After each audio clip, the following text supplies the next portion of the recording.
नया दिन, नई खबर, हर बड़ी खबर पर हमारी नजर। खबर जिसका हम पर, आप पर और देश की सियासत पर होगा असर। और इस बड़ी खबर के हर पहलू पर बजेगा नगाड़ा, क्योंकि यह है जनता का अखाड़ा। नमस्कार, मैं हूं आनंद नरसिम्हन।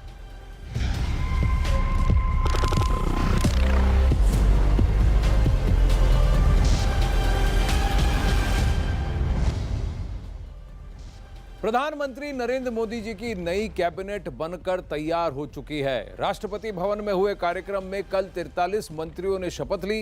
केंद्रीय कैबिनेट में नई जिम्मेदारी मिलने के बाद आज कई मंत्रियों ने अपने मंत्रालय का कार्यभार भी संभाल लिया है। सबसे पहले आपको इससे जुड़ी 6 तस्वीरें दिखाते हैं। पदभार संभालने वालों में से रेल मंत्री अश्विनी वैष्णव, कानून मंत्री किरण रिजिजू, स्वास्थ्य मंत्री मनसुख मांडविया, सूचना एवं प्रसारण मंत्री अनुराग ठाकुर, इस्पात मंत्री आरपी सिंह और पर्यटन मंत्री जी किशन रेड्डी शामिल हैं। प्रधानमंत्री नरेंद्र मोदी जी की नई टीम में अगर कुछ पुराने मंत्रियों की छुट्टी हुई है तो कुछ लोगों को अच्छे कामकाज का इनाम भी मिला है। ऐसे ही मंत्री हैं किरण रिजिजू और अनुराग ठाकुर।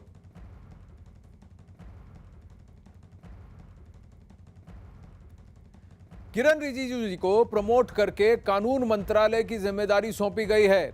इससे पहले वह खेल मंत्रालय का जिम्मा संभालते थे बतौर एमओएस। कानून मंत्री का पदभार संभालने के बाद उन्होंने क्या कुछ कहा, आइए सुनते हैं। बधाई हो आपको, जो भी बहुत महत्वपूर्ण मंत्रालय आपको मिला है। किस तरह की चुनौती आप देखते हैं, कैसे आगे काम करेंगे 3 साल? हर मंत्रालय, हर पद चुनौती होता है और काम करना ही पड़ेगा।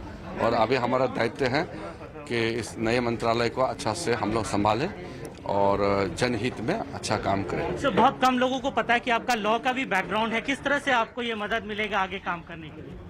मेहनत करना पड़ेगा, कहीं भी रहो हम लोग को मेहनत करना है, काम करना है। दिल्ली यूनिवर्सिटी की बहुत सारी यादें होंगी क्योंकि आप यहीं के पढ़े हैं, आपने LLB वहीं से किया है। किस तरह से क्या वापस अपने अल्मा मैटर में जाकर चीज़ों को याददाश्त को दोबारा अपने लॉ पढ़ाई करते समय जितने भी साथी हैं, अभी भी हैं, बहुत लोग हैं, 1-2 गुजर गए हैं, ज़्यादातर अभी भी हैं और मिलेंगे। बीच बीच में मिले हैं, लेकिन अब ज़्यादा मिलना हो सकता है। स्पोर्ट्स मिनिस्टर के तौर पे आपने बहुत अहम भूमिका निभाई है। ओलंपिक्स भी आने वाले हैं। किस तरह का कंट्रीब्यूशन आप देखते हैं अपने पुराने मंत्रालय और कॉलीग के साथ? जहाँ भी रहेंगे काम ही करना है, तो चाहे वो स्पोर्ट्स मिनिस्ट्री हो या कानून मंत्रालय, काम करना है। वहाँ भी हम लोग का टीम अच्छा रहा, यहाँ भी अच्छा टीम है, काम करेंगे। कार्यभार संभालने के साथ साथ अब प्रकरण यह होगा कि धीरे धीरे राष्ट्रीय अध्यक्ष बीजेपी के जो है जेपी नड्डा जी, उनके साथ पहले चर्चा होगी, फिर प्रधानमंत्री नरेंद्र मोदी जी के साथ चाय होगी, फिर साथ में काउंसिल ऑफ मिनिस्टर्स की मीटिंग आज शाम को 7 बजे होगी। तो ये संगठन का काम, सरकार का काम जो है वो आज से ही चल रहा है। जैसे अंग्रेजी में कहते हैं, हिट द ग्राउंड रनिंग। और सबसे बड़ी चैलेंज ये होगी, अरुण सिंह जैसे हमारे साथ जुड़ रहे हैं, अरुण सिंह, कि इन्हें अब बैटिंग करनी होगी 10 के औसत से, क्योंकि आस्किंग रेट अभी पहली गेंद से ही 10 का है। तो यानी कि और समय इनके पास कम है। हर किसी को अब, क्योंकि वो कर्मठ हैं, काबिल हैं, इसलिए उनको आगे मौका दिया गया है। पर अब उनको दिन में 24 घंटे हैं तो 26 घंटे काम करना पड़ेगा, उस रफ्तार से काम करना पड़ेगा। देखिए आनंद, यही वजह है कि देखिए प्रधानमंत्री ने एक निर्देश भी जारी किया है अपने सारे मंत्रियों को जो नए बने हैं कि 15 अगस्त तक आप दिल्ली में ही रहिए, अपने मंत्रालय का कामकाज सीखिए, समीक्षा करिए, समझिए कि कैसे काम होता है, प्राथमिकताएं तय करिए, अफसरों के साथ बैठक करिए, दिशा निर्देशों का पालन करिए।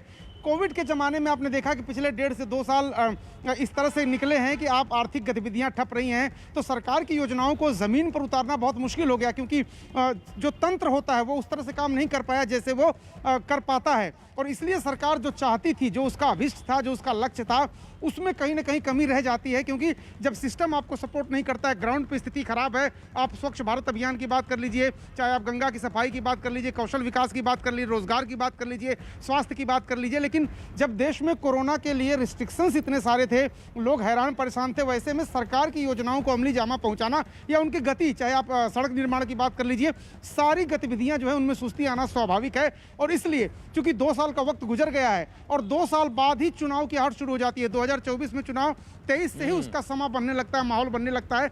इसलिए इन अधिकारियों को, कर्मचारियों को, नेताओं के साथ, जो मंत्री नए बने हैं उनके साथ मिलकर के जो प्रधानमंत्री की प्राथमिकताएं हैं, जो सरकार की प्राथमिकताएं हैं, जो मंत्रालयों की प्राथमिकताएं हैं, उनको तेज गति से आगे बढ़ाना होगा। जी, कई सारे आंकड़े हैं जो मैं आपके साथ शेयर करना चाहता हूं यहाँ अखाड़ा में, लेकिन फिलहाल यतेंद्र शर्मा ने बात की है अश्विनी वैष्णव जी से। ठीक है, एक मिनट, कहाँ गए?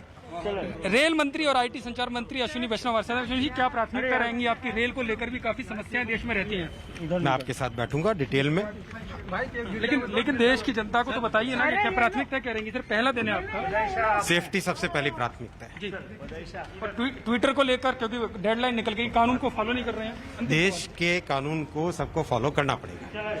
ये हैं रेल मंत्री और आईटी संचार मंत्री, जिनका कहना है कि रेल को लेकर जो सुविधाएं वो देंगे, लेकिन ट्विटर को लेकर साफ उन्होंने कहा कि देश के कानून को सभी को पालन करना पड़ेगा। कैमरामैन विकास ठाकुर के साथ यतेंद्र शर्मा, दिल्ली, न्यूज 18 इंडिया। बतौर रेल मंत्री कार्यभार संभाला, बतौर आईटी मंत्री कार्यभार संभाला अश्विनी वैष्णव जी ने, जो खुद एक आईएएस है और प्रधानमंत्री नरेंद्र मोदी जी की ड्रीम टीम में अभी शामिल किया गया है और ये अब सीधा कैबिनेट में शामिल हुए हैं। दो बहुत ही इंपॉर्टेंट मंत्रालय हैं। रेल मंत्रालय इससे पहले पीयूष गोयल जी के अधीन